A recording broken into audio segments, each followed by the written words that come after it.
बच्चे को आप 4 साल में इतना तैयार कर दीजिए कि बच्चा केवल इन कैंपस प्लेसमेंट पे डिपेंडेंट ना हो, बच्चा ऐसा हो कि अगर कहीं भी जाए तो कंपनी बोले नहीं जी आप हमारे यहाँ काम। ये इंपॉर्टेंट होता है। ड्रोन बेसिकली ड्रोन क्या है? ड्रोन एक फ्लाइंग मशीन है। अब उसको आप किस तरीके से यूज कर सकते हो? आप उस ड्रोन को डिफेंस में यूज कर सकते हो, आप उस ड्रोन को फायर में यूज कर सकते हो, आप उस ड्रोन को एग्रीकल्चर में यूज कर सकते हो। तो अब क्या है कि जितने ऑटोमोबाइल सेक्टर्स हैं, जितने मैन्युफैक्चरिंग इंडस्ट्रीज हैं, अब उनको पुरानी स्किल वाले बच्चे नहीं चाहिए जो थ्योरी वाले हुआ करते थे। तो फ्यूचर रेडी, हाँ, फ्यूचर रेडी की बात हो रही है। अगर आप एक्सपेरिमेंटल वर्क करेंगे, आप अच्छे से काम करेंगे, आपने 4 इयर्स को अच्छे से यूटिलाइज किया, तो कहीं ना कहीं पास आउट होने के बाद से उसको आप उसका बेनिफिट आपको मिलेगा, 100% मिलेगा। ये कोडिंग की होड़ लगी हुई है हर कॉलेज में। क्या सर? मुझे अच्छे से याद है व्हाइट हेड जूनियर जब आया था, जब बायजूस ने निकाला था, तो बच्चों को कि 6 साल के बच्चों को भी कोडिंग सिखाओ। अब सही जी, मेरा मानना तो ये है कि कोडिंग सीखने वाला नहीं केवल जॉब लेना है, आप कोडिंग सीख करके एंटरप्रेन्योर बन सकते हो। आप ऐसा कोई सॉफ्टवेयर डेवलप करिए, खुद ऐसा काम स्टार्ट करिए कि आप 10 लोगों को बिजनेस दीजिए। उसने प्रॉब्लम आइडेंटिफाई किया, आमिर खान रिसर्च करी थी, रिसर्च किया। उसने क्या किया, जो पहले वाले ने बना दिया, बट बेसिक प्रॉब्लम क्या थी, किस वजह से फ्लाई नहीं कर पा रहा था। हम ना इंजीनियरिंग कॉलेजेस को प्लेसमेंट एजेंसीज की तरह लेते हैं, क्या ये सही है या गलत है? बिल्कुल सही नहीं है सर, बिल्कुल गलत है। उससे आप बच्चों पर प्रेशर दे रहे हैं, पेरेंट्स के एक्सपेक्टेशन को बढ़ा रहे हैं। वो क्या है, कहीं ना कहीं बिजनेस मॉडल होता जा रहा है। अगर किसी बच्चे के पास अगर आइडिया है तो उस आइडिया के बिहाफ पे क्या वो इंक्यूबेशन सेल उसको टेक्नोलॉजी बेस्ड सपोर्ट दे सकता है।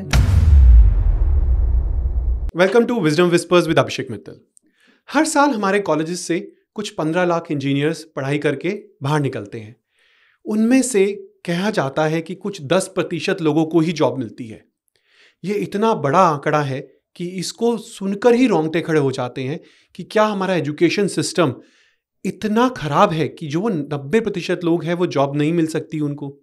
क्या हम उनको फ्यूचर रेडी नहीं कर पा रहे? तो इसी को ही आगे डिस्कस करने के लिए मैंने सोचा क्यों ना इस टॉपिक पे एक डिटेल्ड अच्छी सी डिस्कशन की जाए, ताकि हम उन बच्चों को गाइड कर सके जो इंजीनियरिंग कॉलेजेस में जो अपना करियर स्टार्ट करने के लिए शुरुआत करना चाहते हैं। तो इसके लिए क्या करना है मुझे? तो मैंने सोचा क्यों ना एक ऐसे इंसान को बुलाया जाए जो खुद एक रिसर्च स्कॉलर हो, ठीक है ना, और जो खुद एक डीन हो और R&D फैसिलिटी को हेड करते हो कॉलेजेस की। तो हमने सोचा कि हम बुलाते हैं SP द्विवेदी जी को, जो कि एक डीन है रिसर्च एंड डेवलपमेंट के भी और लॉयड्स इंस्टीट्यूट के भी। So Lloyd institute of engineering technology में वो डीन है R&D के, और वो बहुत सारी चीज़ें देखते हैं।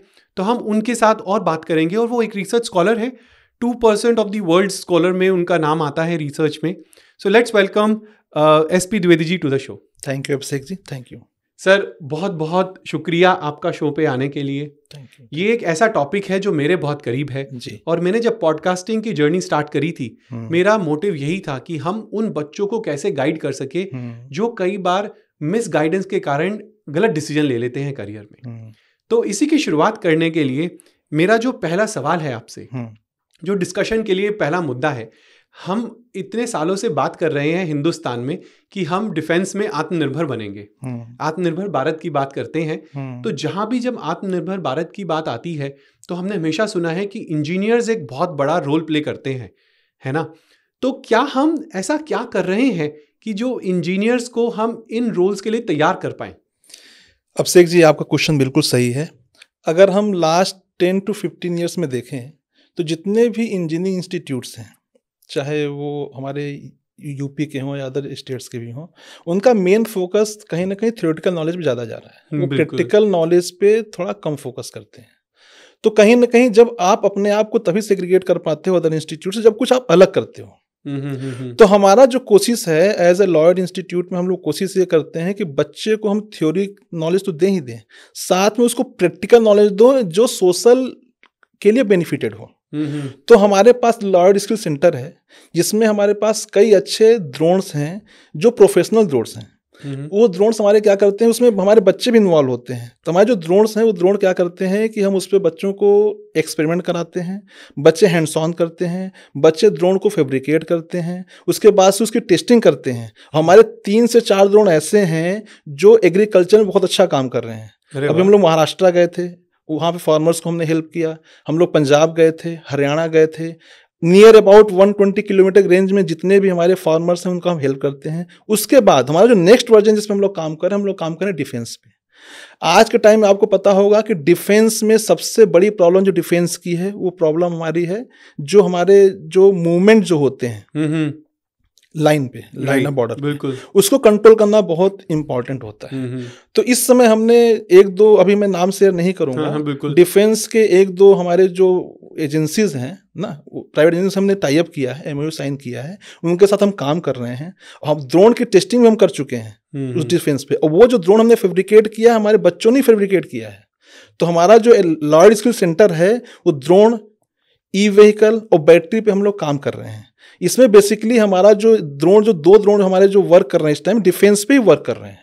तो हमारा जो मेन फोकस ये है कि हम बच्चों के साथ मिलकर के कुछ ऐसा एक्सपेरिमेंट या ऐसा कुछ ड्रोन के रिस्पेक्ट में वर्क कर रहे हैं कि जो हमारे डिफेंस के पॉइंट ऑफ व्यू से बहुत अच्छा हो। और हमने जो है कुछ हमने कंसल्टेंसी भी ली है कुछ जो है एजेंसी से, जिसके बिहार पे हम कोशिश ये करेंगे कि वो ड्रोन हमारा बेनिफिटेड हो गवर्नमेंट के सिक्योरिटी पॉइंट ऑफ व्यू से। अच्छा, तो आपने अभी मेरा ये क्योंकि अगला क्वेश्चन था कि मैंने बहुत सुना है लॉयड स्किल सेंटर के बारे में, और मुझे तो इसमें इतना इंटरेस्ट आया क्योंकि इसमें हम बात कर रहे हैं ड्रोन्स की जी। ये आजकल एक खिलौना नहीं रह गया। बिल्कुल, पहले तो होता था, जब मेरे बच्चे के पास एक ड्रोन है वो खेलती थी, है ना, अब वो खिलौना नहीं रह गया है। अब इसकी लिमिटेशंस भी हैं क्योंकि आप हर जगह उसको यूज नहीं कर सकते। गवर्नमेंट के अपने एयर स्पेस है, तो गवर्नमेंट की गाइडलाइंस हैं, उसके हिसाब से यूज कर सकते हैं। और जो आपने कहा कि इसके मल्टीपल यूजेस है, और ये जो ये ड्रोन्स है ना, ये पर्टिकुलरली बच्चों को आकर्षित करते हैं अपनी तरफ। I am talking about engineering students है सर, क्योंकि वहां पे होता क्या है कि उनको होता है कि ये फ्यूचरिस्टिक है। अभी तो हम बात करते हैं कि अमेजॉन या फ्लिपकार्ट इनको यूज करेगा for delivery purposes as well, तो जहां पे वो यूज करेगा तो किसी को बनाने भी पड़ेंगे। तो ऐसा क्या है जो टेक्नोलॉजी कि हम इसको, मतलब मेरा कहने का मतलब ये है कि जो हम इस टेक्नोलॉजी पे काम कर रहे हैं ओवरऑल, है ना, एज एन इंडस्ट्री, ड्रोन्स की टेक्नोलॉजी पे, ये इंजीनियर्स जो हैं वो इससे कैसे बेनिफिट पा सकते हैं, क्योंकि ये फ्यूचर है। अब हमने बहुत कुछ सुन लिया ईवी के बारे में, हमने बहुत कुछ सुन लिया कि अच्छा हमें एआई पे काम करना है। ड्रोन्स तो एक प्रोडक्ट है, इन सब का मिक्सचर है, तो कैसे काम कर रहा है? देखिए, ड्रोन बेसिकली, ड्रोन क्या है? ड्रोन एक फ्लाइंग मशीन है। बिल्कुल।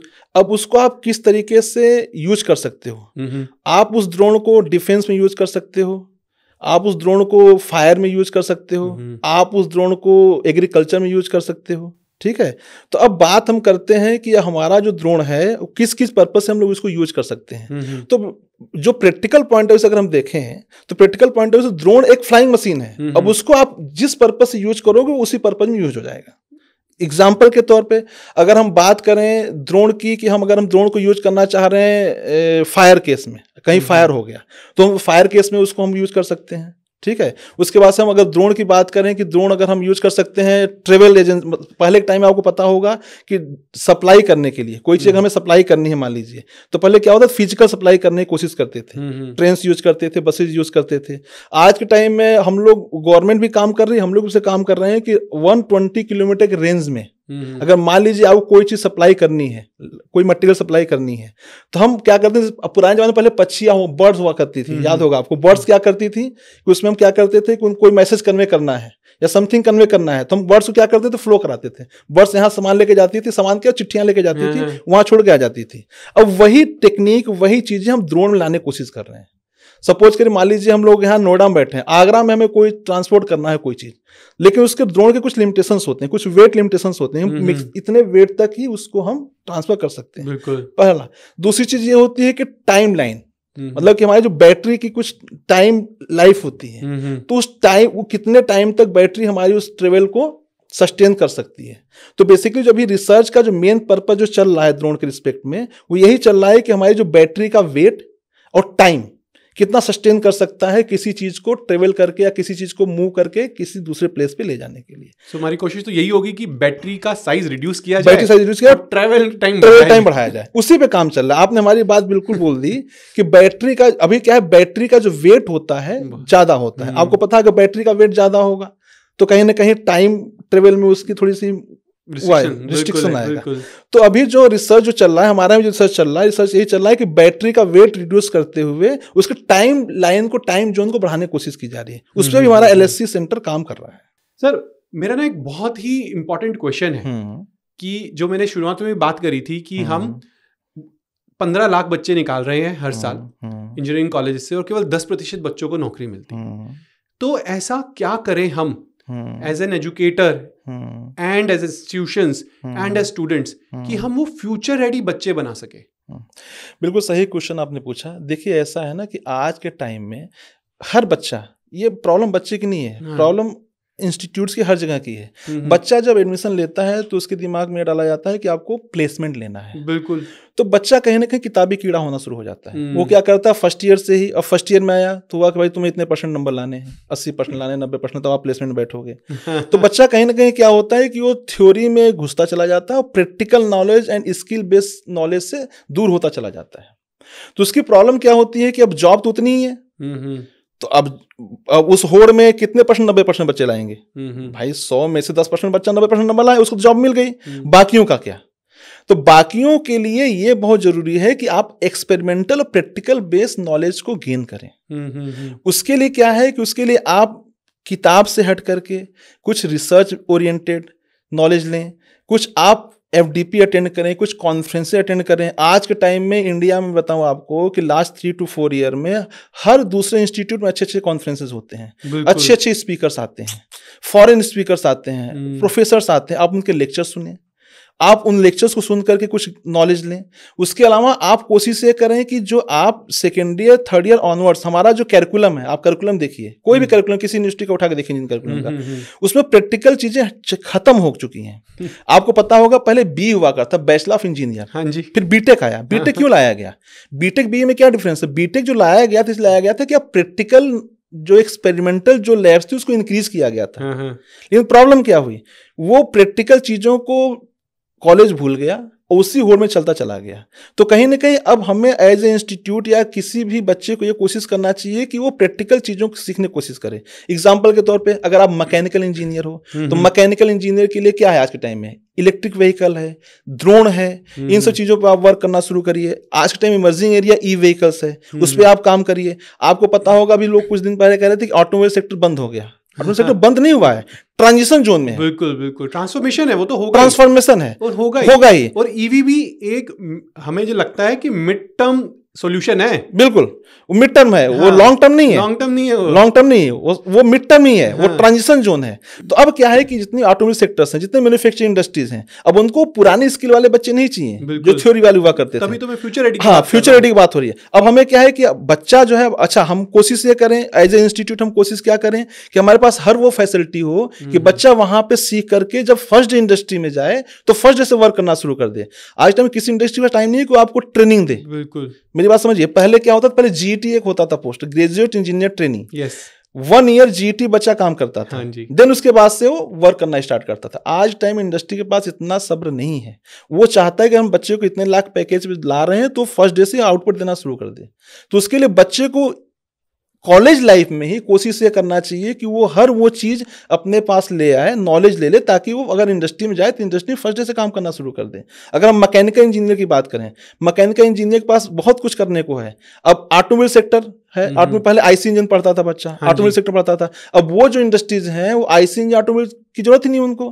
अब वो आप ई-व्हीकल पे काम करिए, जब ई-व्हीकल पे काम करेंगे तो आपको इंडस्ट्री पिकअप करेगी, आपको इंडस्ट्री आपको लेगी। इसी तरीके से अगर हम आप बात करें CS वाले बच्चों की, तो CS में अब पहले क्या होता था, पहले पुराने चीजें होती थी, जावा सीख लिया, ये सीख लिया, आपका हो गया। लेकिन अब तो AI आ गया। तो अब अगर आप ये बोलो कि नहीं जी हमें प्रोग्रामिंग आता है, तो प्रोग्रामिंग तो AI भी लिख देता है। मेरी बात समझिए। आप एक सिंपल लैंग्वेज लिखिए कि right the programming for this, AI लिख करके दे देगा। ठीक है, लेकिन बात वो नहीं लिखने की, बात है उसको समझने की, अंडरस्टैंडिंग की। अंडरस्टैंडिंग तब होगी जब आप उस 8 घंटे के अलावा 4 से 5 घंटे उसको सीखने की कोशिश करेंगे। तो बेसिकली कुल मिला के कहने मतलब ये है कि जब तक से आप अपने आप को एक्सपेरिमेंटल इन्वॉल्व नहीं करते हैं, अपने आप को आप ये नहीं कोशिश करते हैं कि हम कुछ इसमें अलग सीखें, तब तक से आप उस लेवल पे नहीं पहुंच पाते हैं। फिर वो थ्योरेटिकल नॉलेज रह जाती है जो बाद में भी आपके लिए प्रॉब्लम फेस करती है। वो प्रॉब्लम देती है, आपको हमेशा प्रॉब्लम देगी। अगर आप एक्सपेरिमेंटल वर्क करेंगे, आप अच्छे से काम करेंगे, आपने 4 इयर्स को अच्छे से यूटिलाइज किया, तो कहीं ना कहीं पास आउट होने के बाद से उसका बेनिफिट आपको मिलेगा, 100% मिलेगा। तो आप सभी के लिए मेरे ख्याल से द्विवेदी सर ने एक इतनी अच्छी लर्निंग दी है कि जब हम पढ़ रहे हैं इंजीनियरिंग, तो प्रैक्टिकल एप्लीकेशंस पर एंड एक्सपीरियंशियल लर्निंग और एक्सपेरिमेंट करने पर ध्यान दो। यदि आपका कॉलेज ये फैसिलिटीज़ नहीं दे रहा है, तो आप डिस्कस करो अपने कॉलेज से कि हमें ये फैसिलिटीज़ चाहिए, और दे रहा है तो उसको यूटिलाइज करो। तो सर, इतना अच्छा इनपुट था ना ये, क्योंकि मेरे को तो ना ये इतना इम्पोर्टेंट लगता है कि हम क्यों नहीं सोच रहे कि फ्यूचरिस्टिक उनके लिए कि भैया कहाँ काम करेंगे।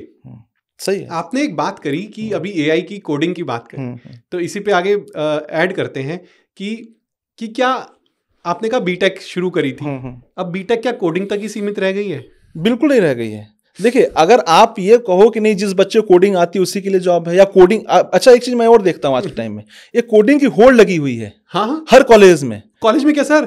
मुझे अच्छे से याद है, व्हाइट हेड जूनियर जब आया था, जब बायजूस ने निकाला था, तो बच्चों को कि 6 साल के बच्चों को भी कोडिंग सिखाओ। अरे ऐसा नहीं है, ऐसा नहीं, कोडिंग ही एक आपके पास ऑप्शन नहीं है, बहुत सारे ऑप्शंस हैं। ऐसा नहीं कि मतलब कि बच्चे कोडिंग के ही मतलब होड़ में लगा दो। यहाँ एक्चुअली क्या है ना, इंडिया में सबसे बड़ी प्रॉब्लम क्या है, भेड़ चाल चलती है। कोडिंग तो कोडिंग, सबको कोडिंग सीखना, ऐसा नहीं है। आपने भी इससे पहले हमारा जो डिस्कशन हुआ था, experimental based learning, research oriented learning. Research क्या होता है? री देन सर्च। ठीक है, तो कोडिंग क्या है? आप कोडिंग कर रहे हो, हर ट्रेनर भी आ रहा कोडिंग सिखा रहा है, ऐसा नहीं होता। आप कोई भी चीज देखिए, पढ़िए, समझिए, रिसर्च करिए। रिसर्च का मतलब ये नहीं होता कि रिसर्च करना, पेपर निकालना है। रिसर्च हर चीज में होता है, आपके पढ़ाई में भी रिसर्च होता है। अगर मान लीजिए आपने कोई प्रोग्रामिंग आपको करनी है, अब आपने एक प्रोग्रामिंग लिख ली, अब उसमें फिर रिसर्च मतलब रीड देन सर्च। आप उसको रीड करिए, फिर दोबारा सर्च करिए, जो दोबारा सर्च करेंगे आपको कुछ और अच्छा मिल जाएगा। ठीक है, तो आप जब तक से उस होड़ से बाहर नहीं निकलेंगे, कोडिंग के होड़ से बाहर, तब तक से आप अपने आप को उसी पर्टिकुलर एरिया में अपने आप को सीमित कर लेते हैं। अगर आपको उससे बाहर निकालना है तो कहीं ना कहीं आपको रिसर्च करना पड़ेगा। रिसर्च मतलब ही होता है कि बार बार सर्च करना, और जितना आप सर्च करेंगे उतना ही आप नॉलेजेबल होंगे। जैसे होता है ना कि सोना जितना आप गलाओगे उतना पकेगा, वही चीज ये है कि आप जितना अपने आप को इन्वॉल्व करोगे इन सब चीजों में, जितना आप पढ़ोगे, जितना आप समझोगे, उतना ही अपने आप को इम्प्रूव करोगे। क्योंकि कोडिंग के लिए ये भी कहा जाता है ना कि आपका कोड फर्स्ट टाइम में एफिशिएंट नहीं होगा, कभी नहीं होगा, है ना। उसको एफिशिएंट बनाने के लिए आपको बार बार उस पर वर्क करना पड़ेगा। मैंने क्या कहा, कोडिंग आज के टाइम में कोडिंग लिखना कोई बड़ी चीज नहीं है। 12th का बच्चा भी लिख देगा, 10th का बच्चा कोडिंग करना शुरू कर दिया। स्कूल्स में जाइए, स्कूल्स में कोडिंग सिखाया जा रहा है। तो कोडिंग लिखना इंपॉर्टेंट चीज नहीं है। हर चीज का देखिए आउटपुट होता है, उसका आउटपुट क्या है, मेरी बात समझिए। जैसे हम कोई काम करते हैं, जैसे हम लोग जब रिसर्च करते हैं, तो रिसर्च में 3 चीजें होती हैं, मैं बताऊं आपको। पहले तो होता है इंट्रोडक्शन। इंट्रो हम भी लिटरेचर करते हैं, लिटरेचर जैसे पास्ट में क्या क्या वर्क हुआ। फिर हम लोग गैप आइडेंटिफाई करते हैं। तो आप जब तक से गैप आइडेंटिफाई नहीं करोगे, तब तक से आप प्रॉब्लम सॉल्यूशन नहीं दे सकते। ठीक है, तो आप मान लीजिए कोई भी, अगर आप कोडिंग करते हैं, कोई भी प्रोग्रामिंग करते हैं, प्रोग्रामिंग करने के बाद से आप ये आइडेंटिफाई करिए कि इससे पहले जो चीजें हुई थी और आप में क्या अंतर है। गैप को आइडेंटिफाई करिए, देन प्रॉब्लम सॉल्यूशन देंगे। जब वो प्रॉब्लम सॉल्यूशन समझ में आएगा, तब आपको समझेगा हाँ आप इसको नॉलेज है। आज के टाइम प्रॉब्लम सॉल्यूशन कोई नहीं देता। आज टाइम में अगर कोडिंग की भी बात करेंगे आप, तो कोडिंग होती है, कोडिंग तो हो गई, ठीक है, उसका इंपैक्ट क्या है, इंपैक्ट एनालिसिस बहुत इंपॉर्टेंट होता है, तो वो बहुत जरूरी है। उसके लिए बच्चों को प्रॉपर तरीके से समझना पड़ेगा, सीखना पड़ेगा। ऐसा नहीं कि आपने 8 घंटे 12 घंटे 16 घंटे की एक कोडिंग क्लासेज ले ली, आपने कोडिंग सीख ली, ठीक है, इट में पॉसिबल आपको जॉब भी मिल जाए।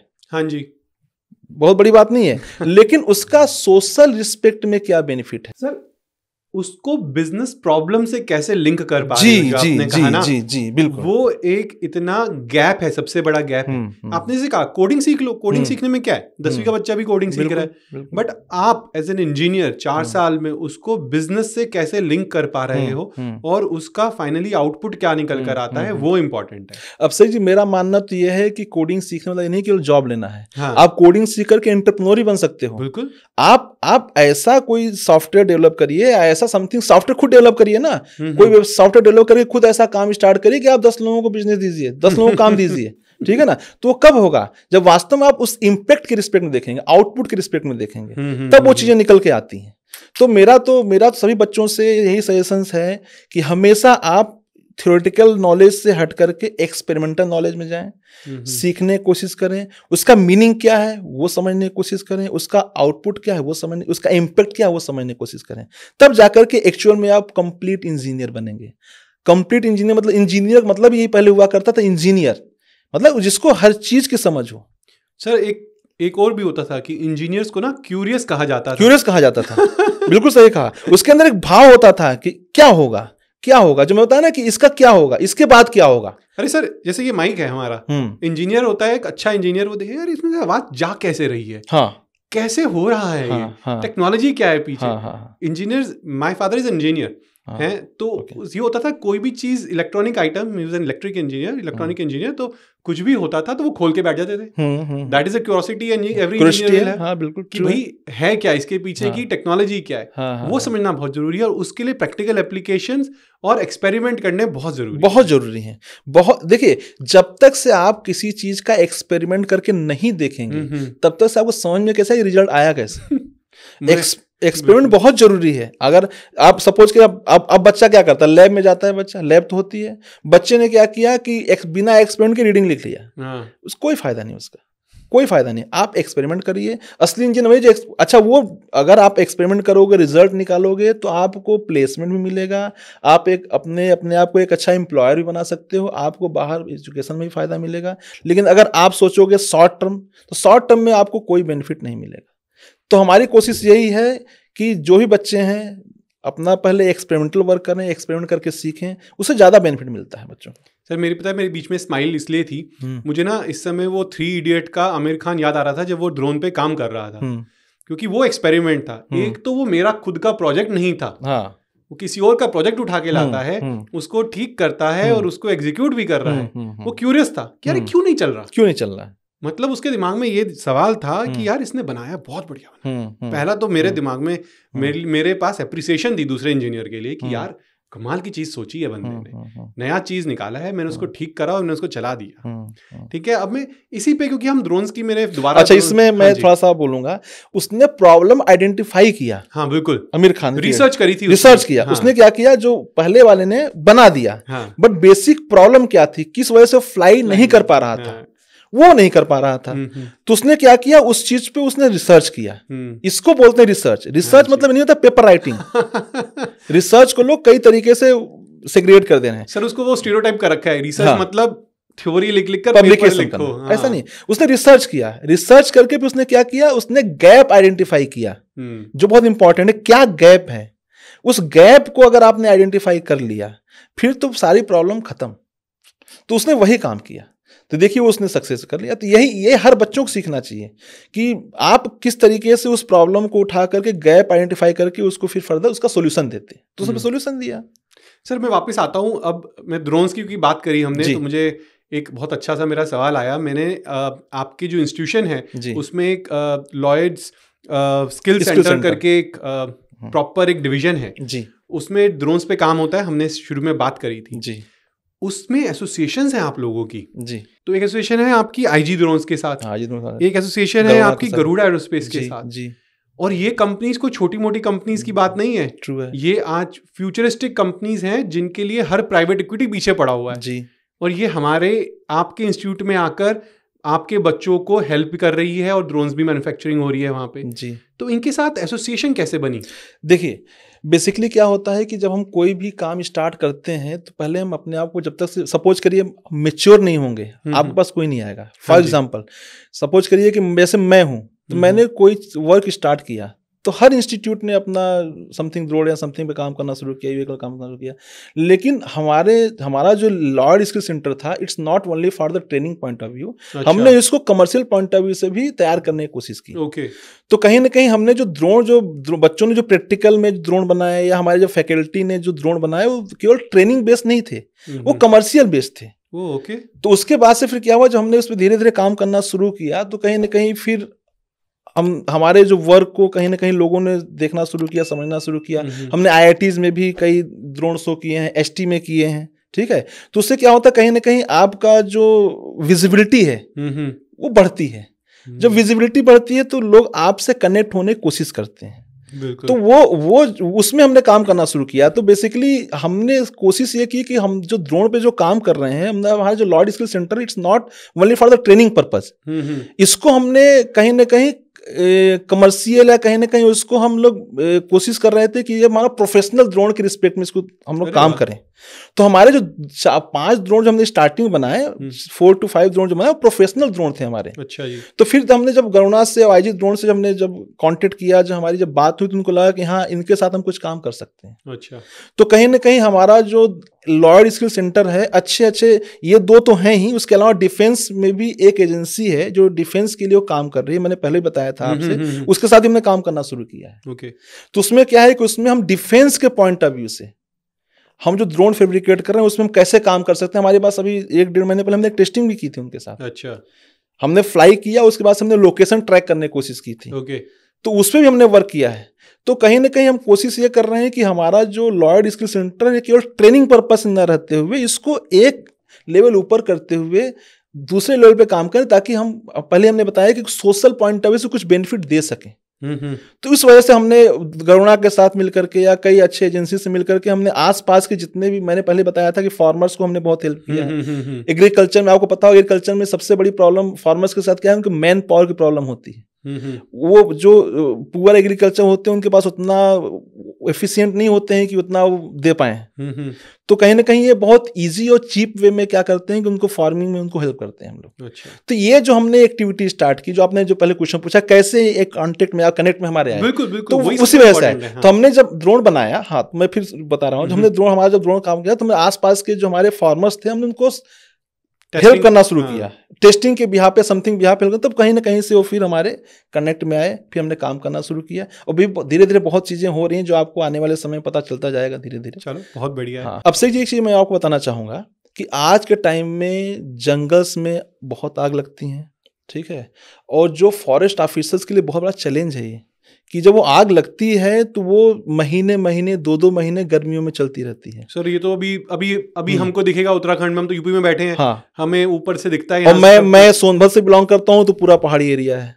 तो मैंने प्रैक्टिकल मैंने खुद ऑब्जर्व किया इस चीज को कि जब वो आग लगती है तो आसपास के जो गांव हैं वो भी इफेक्टेड होते हैं। तो जो फॉरेस्ट ऑफिसर की बहुत बड़ी प्रॉब्लम है। हाँ, तो हमारे पास एक प्रॉब्लम आया अभी 2-2.5 महीने पहले प्रॉब्लम आया कि भाई आप लोग ड्रोन पे इतना काम कर रहे हैं, तो इस पे कैसे कर सकते हैं। डिस्कशन हुआ कहीं, तो फिर हमारे पास कुछ बच्चे हैं, मैकेनिकल इलेक्ट्रॉनिक्स के बच्चे हैं, इलेक्ट्रिकल के बच्चे हैं, तो हमने उनसे डिस्कस किया, तो हम इस पे भी काम स्टार्ट कर रहे हैं। इस पे हम क्या कर रहे हैं कि जो ड्रोन है वो फायर के रिस्पेक्ट में किस तरीके से हमारे उस जंगल एरियाज को बेनिफिट दे सकता है, कैसे हम उसके फायर को या कैसे उसको आग को बुझा सकते हैं, उस पर भी काम करना शुरू कर रहे हैं। और कोशिश ये करेंगे 6 से 8 महीने 1 साल के अंदर आपको ये भी आउटपुट मिलेगा यहाँ से हमारे स्किल सेंटर से। Made in India type of made in India, क्योंकि ये टेक्नोलॉजी बाहर तो है, हम देखते हैं बहुत सारी इंडिया में भी है। हाँ, इंडिया में भी है, लेकिन वो काफी कॉस्टली है। काफी कॉस्टली है। हाँ, देखिए बहुत जरूरी है। ड्रोन भी है, सारे जो हम जो बात करें, फायर फाइटिंग की बात करें या उसकी बात करें, फार्मिंग की बात करें, या सब है।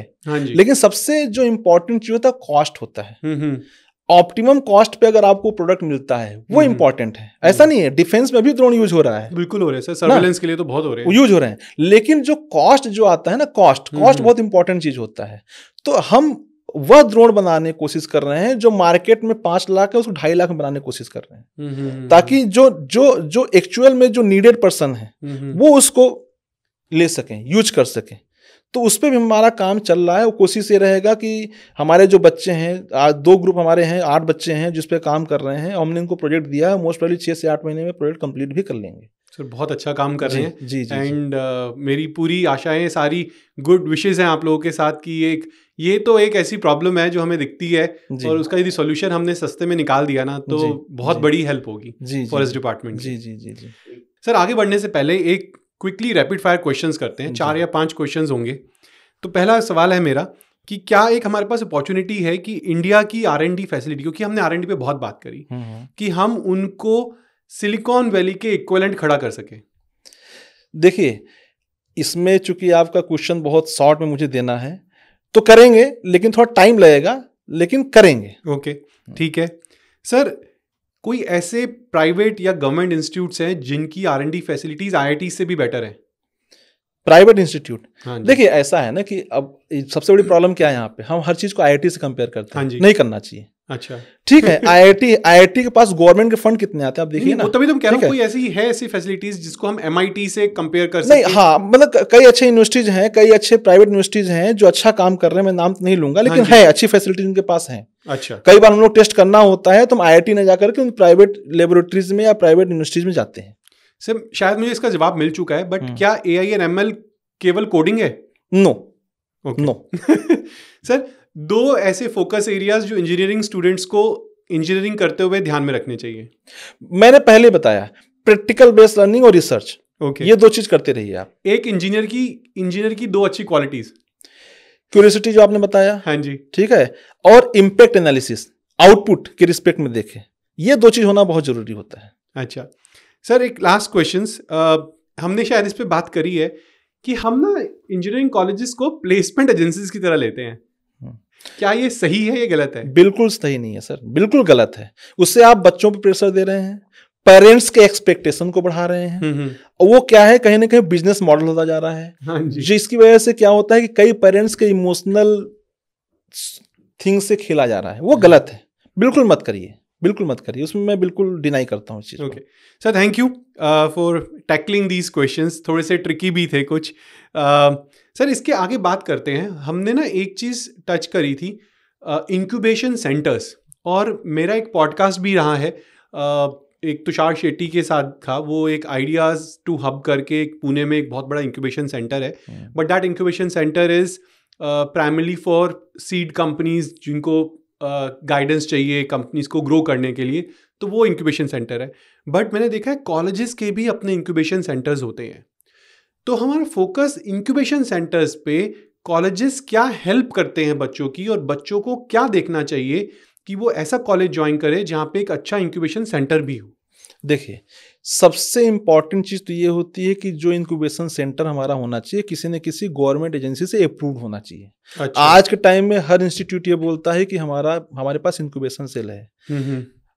इंक्यूबेशन सेल केवल इसलिए नहीं होता है कि अपने बच्चों को ही आप जो सपोर्ट करो, आप छोटे बाहर के स्टार्टअप एंटरप्रेन्योर को भी सपोर्ट कर सकते हैं। तो ये बहुत बड़ी इंपॉर्टेंट चीज होती है, ये देखना कि इंक्यूबेशन सेल वास्तव में अप्रूव्ड है कि नहीं। अच्छा। क्योंकि जो इंक्यूबेशन सेल MSME से, स्टार्टिंग यूपी से या समथिंग कई ऐसे एजेंसीज हैं, अगर उससे अप्रूव्ड है तो उसमें बेनिफिट उनको ये मिलता है कि इन गवर्नमेंट एजेंसी से भी उनको फंडिंग बेनिफिट मिल जाता है। अच्छा। तो पहला क्राइटेरिया तो ये होना चाहिए, स्टूडेंट को देखना चाहिए, किसी भी स्टार्टअप एंटरप्रेन्योर या जो भी जो आसपास के एंटरप्रेन्योर, उनको देखना चाहिए कि हम उसी इंक्यूबेशन से इंक्यूबेटेड हों जो गवर्नमेंट एजेंसी से अप्रूव्ड हो। ओके। फॉर एग्जांपल, अगर हमने कोई इंस्टीट्यूट खोल लिया, अगर AICTE अप्रूव नहीं, तो क्या मतलब है? ठीक है ना। तो ये पहला इंपॉर्टेंट है, जजमेंट। ठीक है, ये होना बहुत जरूरी है। दूसरी चीज, अगर हमारा इंक्यूबेशन सेल है तो इंक्यूबेशन सेल में क्या प्रॉपर सीटिंग अरेंजमेंट है, टेक्निकल फैसिलिटी क्या प्रोवाइड करा रहे हैं, सारे फैसिलिटीज हैं कि नहीं है। उसके अलावा स्पेस प्रोवाइड कराना बड़ी चीज नहीं होती है, टेक्नोलॉजी ट्रांसफर, मेंटरशिप, वो बहुत इंपॉर्टेंट होता है कि अगर किसी बच्चे के पास अगर आइडिया है तो उस आइडिया के बिहाफ पे क्या वो इंक्यूबेशन सेल उसको टेक्नोलॉजी बेस्ड सपोर्ट दे सकता है, क्या उनके पास वो सपोर्टिंग स्टाफ है जो उसको सपोर्ट दे सकता है, क्या इंस्टीट्यूट के पास कोई सीड फंड है जो उसको सीड फंड के रिस्पेक्ट में सपोर्ट दे सकता है, क्या वो इंस्टीट्यूट किसी एजेंसी से फंड लेकर के उस बच्चे को फैसिलिटी प्रोवाइड करा सकता है। ये बहुत इंपॉर्टेंट चीज होती है। तो अगर इंक्यूबेशन सेल में, किसी इंक्यूबेशन सेल में फैसिलिटी है तो आप वहाँ इंक्यूबेटेड हो सकते हैं। तो ये मेजर चीजें होती हैं जो एक इंक्यूबेशन सेल के लिए जरूरी होता है, जो स्टूडेंट के पॉइंट ऑफ व्यू से भी जरूरी है, और जो हमारे जो एंटरप्रेन्योर होते हैं, छोटे एंटरप्रेन्योर होते हैं जिनको अपना स्टार्टअप स्टार्ट करना है या बाद में जाकर के एक लिमिटेड कंपनी में कन्वर्ट होना है, ये जो स्टार्टअप एंटरप्रेन्योर यही लिमिटेड कंपनी बनते हैं। मैं बताऊं, MSME micro small medium industry क्या है, आपका 0 to 5 करोड़ अगर आपका है तो आप माइक्रो में आते हो। हाँ जी। 5 to 50 करोड़ किस में आते हो? मीडियम में। माइक्रो स्मॉल में, देन मीडियम में 50 to 250 करोड़, 250 प्लस जब जाते हो तो आप लिमिटेड कंपनी बन जाते हो, मेच्योर हो जाते हो। तो स्टार्ट यहीं से होता है और इंक्यूबेशन सेल से स्टार्ट होता है।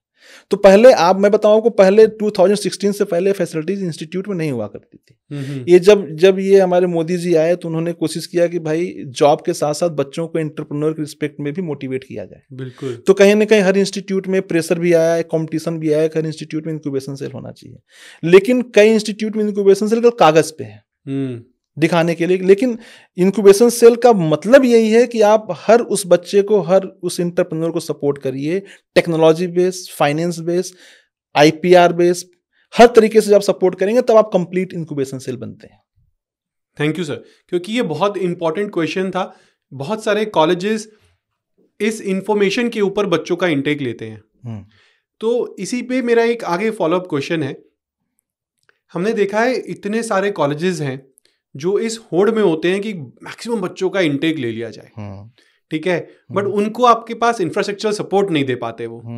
तो जो ये मानसिकता है ना कॉलेजेस की कि भैया 500 बच्चा, 1000 बच्चा, 5000 बच्चा इंजीनियरिंग कॉलेजेस में भर लिया, इसको कैसे चेंज किया जाए? हमारा अपना एजुकेशन सिस्टम कैसे अच्छा किया जाए? सर देखिए, ये चेंज तब होगा जब हम और आप चेंज होंगे। भीड़ तो हम आप ही हैं। हमें समझना पड़ेगा कि वास्तव में जो बताया जा रहा है वो कितने % ट्रू है। कई यूनिवर्सिटीज ऐसे हैं, मैं नाम नहीं लूंगा, 25,000 30,000 एडमिशन ले रहे हैं एक साल में। 30,000 में से आप मान के चलो कि 28,000 कंप्यूटर साइंस का बच्चा होगा। अरे बाप रे। वो जब बच्चा पास होके जाएगा तो कितने बच्चों को जॉब ऑफर दिला पाएंगे वो? ये बहुत बड़ा क्वेश्चन है। तो ये जो होड़ लगी पड़ी है ना, इस होड़ से पहले बाहर निकलना पड़ेगा। इस होड़ से पहले हमें आपको बाहर निकलना पड़ेगा, वो बहुत इंपॉर्टेंट चीज है। प्लस जजमेंट, आप ये देखिए कि वास्तव में कौन सा इंस्टीट्यूट है जो कंप्लीट एकेडमिक्स पे, एजुकेशन पे ध्यान दे रहा है। अगर आप अपने बच्चे को 4 ईयर अच्छे से पढ़ाते हो, प्रॉपर तरीके से उसको प्रैक्टिकल बेस्ड लर्निंग देते हो, थ्योरेटिकल बेस्ड लर्निंग देते हो, हर तरीके की प्रॉब्लम सॉल्व करने की उनको सिखाते हो, तो बच्चा बाहर से प्लेसमेंट ले सकता है। ठीक है, लेते हैं सर, लेते हैं। कुछ इंटेलिजेंट बच्चे होते हैं जो उन्होंने कॉलेज से भी प्लेसमेंट ले ली और उन्होंने बाहर से भी लिया, क्योंकि उन्होंने वो प्रैक्टिकल एप्लीकेशन के थ्रू जजमेंटल, जो आपने कहा, वो जज कर कि क्या मेरे लिए अच्छा है, वो किया। तो वो इंपॉर्टेंट चीज होता है। आप बच्चे को आप 4 साल में इतना तैयार कर दीजिए कि बच्चा केवल इन कैंपस प्लेसमेंट पे डिपेंडेंट ना हो। बच्चा ऐसा हो कि अगर कहीं भी जाए तो कंपनी बोले नहीं जी आप हमारे यहाँ काम करें। अरे वाह। तो ये इंपॉर्टेंट होता है। वो कब होगा? जब आप उस बच्चे को 4 साल में पूरा का पूरा हर तरीके से आप उसको सिखाने की कोशिश करोगे। थ्योरी तो है ही, जो हम बार बार बात करते चले आ रहे हैं कि experimental based learning, skill based learning. आज के टाइम में स्किल देखिए, स्किल, पहले लोग बोलते स्किल्ड मतलब क्या होता है? स्किल्ड केवल जो है लोअर डिग्री, इसकी मतलब स्किल बेस्ड मतलब कि उनको स्किल प्रोवाइड करो, ITI, ऐसा नहीं है। स्किल्ड तो बीटेक वाले बच्चों को होना जरूरी है। स्किल्ड मतलब क्या होता है? हर चीज का आपको नॉलेज हो। जैसे अभी हम बात कर रहे थे कि इंस्टीट्यूट में हर वो फैसिलिटी हो ताकि बच्चा कॉलेज में ही हर वो चीज सीख करके जाए, जब इंडस्ट्री में जाए तो फर्स्ट डे से काम करना शुरू कर दे। वो स्किल बोलते हैं। जब बच्चा खुद हाथ से काम करेगा ना, तब उसको स्किल सीखेगा। वो मशीन जब खुद चलाएगा, ठीक है ना, मशीन जब खुद चलाएगा, चीजें जब खुद करेगा, टेस्ट ड्रोन जब खुद उड़ाएगा, ठीक है, फीलिंग अलग होगी सर। ऐसा इलेक्ट्रिक व्हीकल जब खुद बनाएगा, तब जाकर ई व्हीकल अगर किसी ऑटोमोबाइल सेक्टर में जाएगा जो उसने खुद फैब्रिकेट किया है यहाँ पे, तो उसके लिए क्या प्रॉब्लम है? वो सब समझ में आएगा कैसे बनता है, क्या बनता है। तो ये इंपॉर्टेंट चीज है। थोड़ा सा पीछे जाते हैं हम आपके बारे में जानना चाहते हैं जी। आप लॉयड्स के साथ 2 साल से, तकरीबन 2 साल से आप हैं लॉयड्स के साथ जी। इससे पहले आप बहुत बड़े नाम GL बजाज के साथ थे जी। तो कैसा रहा ये आपका सफर? देखिए, अच्छा था। GL बजाज में भी मैंने मोर देन 5 to 6 years मैंने GL बजाज में काम किया, और वही काम कर रहा हूँ। जो काम यहाँ कर रहा हूँ वही काम मैं वहाँ कर रहा था। और वहाँ भी यही कोशिश थी कि रिसर्च पॉइंट ऑफ व्यू से जितना ज़्यादा से ज़्यादा बच्चों को इन्वॉल्व कर सकें, फैकल्टी को इन्वॉल्व कर सकें, जितना ज़्यादा से ज़्यादा रिसर्च कल्चर डेवलप कर सकें, वो हमने कोशिश किया और हुआ भी। उसके बाद से फिर इंक्यूबेशन सेल भी मैंने देखा वहाँ पे। यही कोशिश वहाँ पर भी थी कि ज़्यादा से ज़्यादा बच्चों को प्रमोट कर सकें, ज़्यादा से ज़्यादा बच्चों को बूस्टअप कर सकें कि वो अपने स्टार्टअप के रिस्पेक्ट में कुछ काम करें। तो जो काम यहाँ था वही काम वहाँ था, और वहाँ भी ठीक था, वहाँ भी अच्छा था। सर, जो आप ना पूरा फोकस रिसर्च पर होता है आपका, जी, है ना, और आप 2% वर्ल्ड में रिसर्चर्स में भी आते हैं जी। आपका ये फोकस रिसर्च पे कैसे बना, और आप क्यों इसको इतना महत्वता देते हैं? देखिए, मैं अगर आपको बताऊं तो जब मैंने अपना करियर स्टार्ट किया था तो मुझे पढ़ाने में बहुत मजा आता था। मैं 8-8 घंटे मैंने पढ़ाया है, और बजाज से पहले मैं NIT में था, नोएडा इंस्टीट्यूट ऑफ टेक्नोलॉजी में था। अच्छा। मैंने वहाँ पे 12 साल इंजीनियरिंग मैकेनिक्स पढ़ाई है, और 2012 तक मुझे रिसर्च पब्लिकेशन का कुछ नहीं पता था। फिर मेरे अंदर जो बात ना, इंजीनियर क्यूरियोसिटी होनी चाहिए ना, क्यूरियोसिटी की भाई कुछ अलग करें, पढ़ा रहे हैं कुछ तो अलग करें। तो हम, आपने बताया ना कि FDP अटेंड करना चाहिए, कॉन्फ्रेंस अटेंड करना चाहिए, तो 2012 में मैंने एक कॉन्फ्रेंस अटेंड किया। वहां पे कुछ IIT NIT के प्रोफेसर्स आए हुए थे, तो वहां पे कुछ बात रिसर्च चलने लगी, पब्लिकेशन, फिर पेटेंट की बात चलने लगी। फिर मुझे लगा कि भाई हम भी कर सकते हैं। फिर धीरे धीरे अपने आप को हम करते गए, सीखते गए, करते गए, सीखते गए। रिसर्च होता है क्या, रीड देन सर्च, पढ़ो फिर सर्च करो, पढ़ो फिर सर्च करो, तो फिर आ ही जाता है। तो फिर जब उसमें चले गए तो फिर धीरे धीरे अब चूंकि आउटपुट आने लगा, फिर उसमें इंटरेस्ट भी आने लगा, तो अब है कि अब वो तो एक लाइफ का पार्ट हो गया है। तो हमारा क्या है कि वो तुम्हें करना ही करना है, मतलब कि पढ़ाई के साथ साथ 2 से 3 घंटे मुझे रिसर्च पेपर पढ़ने ही पढ़ने हैं, 8-10 लाइन लिखनी है। अच्छा। अपने जो कोलैबोरेटिव, जो हमारे जो कुछ फॉरेन्स के भी हैं, USA UK, मतलब कि मैं आपको बताऊं कि 28 कंट्रीज के प्रोफेसर के साथ मेरे कोलैबोरेशन चल रहे हैं। अरे बाप रे। ऐसी कोई कंट्री नहीं है USA UK, मतलब ऐसी कोई कंट्री नहीं जहाँ के प्रोफेसर्स के साथ मेरे पब्लिकेशंस ना हो, या जिनके साथ मैं काम ना कर रहा हूँ।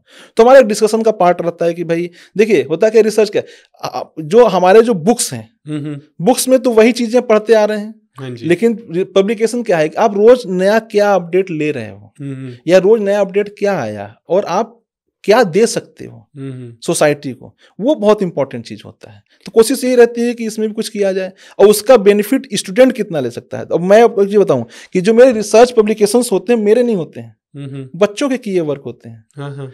बच्चे वर्क करते हैं, मैं उनके साथ काम करता हूं, बच्चों के साथ मैं रिसर्च पेपर लिखता हूं, वही पब्लिकेशन होता है। बच्चों को बेनिफिट मिलता है प्लेसमेंट में, बच्चों को बेनिफिट मिलता है हायर स्टडीज में। हम लोग जो प्रोफेसर का जो काम है हम लोग अपना करते चले जा रहे हैं। सर, इन रिसर्च के टाइम पर ऐसा कोई यूरेका मूवमेंट आया कि या क्या ढूंढ लिया मैंने, या मेरे को क्या मैंने कुछ नया कर दिया? हाँ, मैं आपको बताऊं, जब मैं PhD जब मैंने इनरोल कराया, तो उस टाइम में मेरे कुछ पब्लिकेशंस आ चुके थे। तो मेरे गाइड ने कहा कि यार तुम्हारे पेपर तो कुछ नया काम करो। ओके, ठीक है, कुछ ऐसा करो जो बाकी ट्रेडिशन से हटके हो। तो मेरा वर्क कंपोजिट मटेरियल्स पे था, एल्यूमिनियम बेस्ड कंपोजिट मटेरियल्स पे था। तो उसमें क्या होता है कि आपको पता होगा जो एल्यूमिनियम्स होते हैं लाइट वेट, एयरक्राफ्ट इंडस्ट्री में एल्यूमिनियम मटेरियल ना, उसमें क्या होता है कि लाइट वेट होता है, लेकिन चूंकि उसकी स्ट्रेंथ हमें बढ़ानी होती है, इम्पैक्ट एनालिसिस हो या समथिंग हो। आज टाइम में लाइट वेट मटेरियल पे वर्क हो रहा है, चाहे ऑटोमोबाइल सेक्टर हो, चाहे एयरक्राफ्ट इंडस्ट्री, हर जगह लाइट वेट मटेरियल चाहिए, लेकिन लाइट के साथ साथ उसकी स्ट्रेंथ अच्छी नहीं चाहिए, मजबूत होना चाहिए। तो हम उस पर काम करना शुरू किए। तो मैंने सर से बोला कि सर एल्यूमिनियम के साथ कुछ ये रेनफोर्समेंट मिला लें, क्या नहीं यार कुछ अलग करो। तो फिर मेरे दिमाग में बात आई कि आज के टाइम में इंडिया में हर जगह ना वेस्ट की बहुत प्रॉब्लम है, लोग कुछ भी खाते हैं फेंक देते हैं। हाँ जी। तो मैं ऐसे ही गेटोड़ा में मैं अपने गाड़ी से जा रहा था, तो मुझे एक अंडे वाला दिखा। तो क्या होता है, वो ऑमलेट बना के अंडे की छिलका फेंक दे रहा था, अंडे की छिलका फेंक दे रहा था। और फिर जब नेक्स्ट डे गया तो उस छिलके की वजह से बहुत गंदगी हुई रही थी। मैं लगा क्यों ना यार, छिलका जो एग है, एक सेल में कैल्शियम कार्बोनेट होता है, इस हार्ड बहुत होता है, अगर इसको हम मेस करके एल्यूमिनियम के साथ मिलाएं तो इसकी स्ट्रेंथ बढ़ सकती है, और फिर वो जो वेस्ट एग है वो यूटिलाइज हो जाएगा। आप विश्वास नहीं मानोगे, वो मैंने काम किया और 140% स्ट्रेंथ इंप्रूव हुआ। मैं फर्स्ट इंडियन हूं जिसने एक सेल पे काम किया था ऑल ओवर इंडिया में, और उस वर्क पे आज के टाइम में कितने IIT NIT में लोग काम कर रहे हैं। तो आपने बताया ना कि IIT से जो कंपेयर किया, ऐसा नहीं है, IIT के बाहर भी लोग काम कर रहे हैं। लेकिन है क्या कि अब उस चीज को आप किस तरीके से अपने आप को उसको इन्वॉल्व कर सकते हो, किस तरीके से आप कर सकते हो, वो इंपॉर्टेंट है। तो ये मेरे लिए मेमोरेबल चीज था कि मैं बस कार से जा रहा था, मुझे अंडे वाला छिलका फेंकते हुए मैंने देखा, मैंने कहा इसको यूटिलाइज, इस पे काम करते हैं। तो उसके बाद से फिर मेरे जितने भी रिसर्च आर्टिकल हैं सारे वेस्ट पे हैं। अच्छा। मैंने वेस्ट एक्सेल पे काम किया, बगास पे काम किया। आपको पता है बगास, ये जो आपके राइस हस्क है, जो आप देखते हो कि हरियाणा में खूब ये बहुत मैटर चल रहा है, जला देते हैं। बिल्कुल, मेरा उस पर भी काम है, पराली, मैंने उसको यूज किया है कंपोजिट मटेरियल में। ठीक है। हाँ, उसके बाद से कोकोनट से लेस पे काम किया। तो जितने भी वेस्ट मटेरियल्स हैं मैं कोशिश करता हूँ कि इनको यूटिलाइज करके, इनको कंपोजिट बना के इनको कहीं यूज कर लिया जाए। कमाल है सर। हाँ, तो ये हमारी कोशिश रहती है। सर, इस पे ना जब बात कर रहे थे तो एक अलग ही स्माइल थी आपके फेस पे। जी जी जी जी वो होता है ना, आपने पूछा ना कि मेमोरेबल, हाँ हाँ। तो मेमोरेबल चीजें हमेशा आ जाती हैं माइंड में, तो मेमोरेबल था तो स्माइल तो बट एंड ऑब्वियस था। सर आप तो इतने सारे स्टूडेंट से इंटरेक्ट करते हैं, मैं भी बहुत सारे स्टूडेंट से इंटरेक्ट करता हूँ क्योंकि मैं भी पढ़ाता हूँ। तो हम ना हमेशा बच्चों को एक बात कहते हैं कि नथिंग इज इम्पॉसिबल, ठीक है? तो आपका पास कोई ऐसा एग्जाम्पल हो जहाँ पे आपने इसको प्रूव करके दिखाया हो बच्चों से जब इंटरेक्ट कर रहे हो?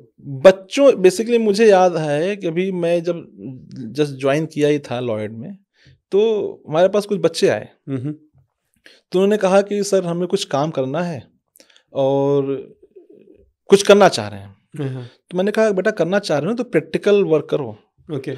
तो हमने बताया था हमारे 600 इंडस्ट्री से टाई अप है, वो हर तरीके से बेनिफिट देते हैं, फाइनेंशियल सपोर्ट भी देते हैं बच्चों को और गाइड भी करते हैं, हर तरीके से इंटर्नशिप प्लेसमेंट में सपोर्ट करते हैं। तो हमारे एक फ्रेंड हैं गुरदीप सिंह तुली जी, जो रोटी मैन ऑफ इंडिया है। अच्छा। मतलब वो 9 लाख रोटियां रोज बनाते हैं। हाँ जी। चपाती। हाँ हाँ मैं समझ गया, मेरे को ठीक है, उनकी फोटो भी सामने आ गई मेरे। हाँ हाँ ठीक है।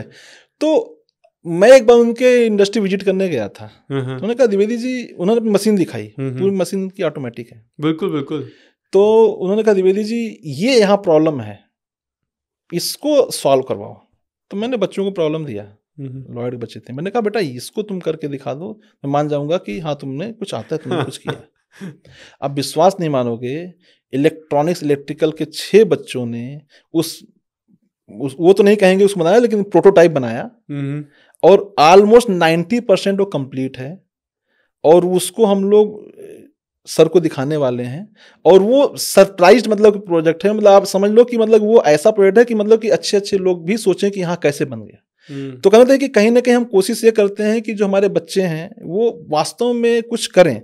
तो भाई बच्चों जो मेरे पास आए, मैंने कहा बेटा ये करो, तो जब बच्चों ने वो किया तो मुझे काफी खुशी हुई कि चलो मैंने बच्चों को जो प्रॉब्लम दिया, पहले मुझे ये था कि कर पाएंगे नहीं कर पाएंगे। डायरेक्टर साहब से मेरी बात हुई, कहा द्विवेदी जी देख लो यार, गुरदीप जी हैं, नुकसान ना हो जाए उनका, ठीक है। बच्चों को दे रहे हो क्योंकि वो तो प्रोफेशनल को भी दे सकते हैं। हाँ वो तो दे सकते हैं, बिल्कुल, बिल्कुल। कोई बड़ी चीज तो उनके लिए है नहीं, अमाउंट देना कोई बड़ी चीज नहीं है। मैंने कहा नहीं सर बच्चे करेंगे। तो हमारा विश्वास था बच्चों पे कि नहीं बच्चा करेगा हमारा, और बच्चे ने किया और ऑलमोस्ट 90% प्रोजेक्ट कंप्लीट है। विद इन द वीक हम उसको जो है वहां पे सर को प्रेजेंट करेंगे, उसका वीडियो मैं आपको शेयर करूंगा उस प्रोजेक्ट का। हाँ। तो ये चीजें ऐसी होती हैं जो लगता है कि हाँ चलो ठीक है, कुछ हुआ, बच्चों ने कुछ किया। सर इतना रिसर्च एंड डेवलपमेंट में बात कर रहे हैं, आपने कितना अच्छा प्रोजेक्ट बताया जिसपे आपने बच्चों को काम दिया, और अभी जब तक शायद हमारा पॉडकास्ट रिलीज हो तब तक आप अपना आइडिया प्रेजेंट भी कर चुके होंगे। बट इसके अलावा कोई ऐसा interesting project with in the purview of lights और विदाउट आउटसाइड दैट जो आपको लगता हो यार ये ना चेंज कर देगा? मैं आपको बताऊं कि आपको पता होगा कि सबसे बड़ी प्रॉब्लम आज टाइम एम्बुलेंस की है। हाँ जी।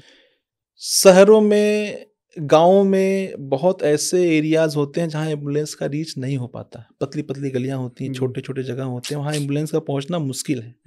कई वजह से क्या होता है, 2-2 3-3 गलियां होती हैं, पतली पतली गलियां होती हैं। आप दिल्ली चले जाओ या छोटे शहरों में चले जाओ, तो वहाँ पे कई बार क्या होता है कि इमरजेंसी केस में कई बार डेथ हो जाता है ना। तो उसके लिए हम लोग काम कर रहे हैं। तो हम BPH मोबिलिटी एक है, मेरठ की है एक, वो स्टार्टअप है जो हमारा इनक्यूबेटेड है लॉयड में, उसके साथ मिलकर हम लोग काम कर रहे हैं।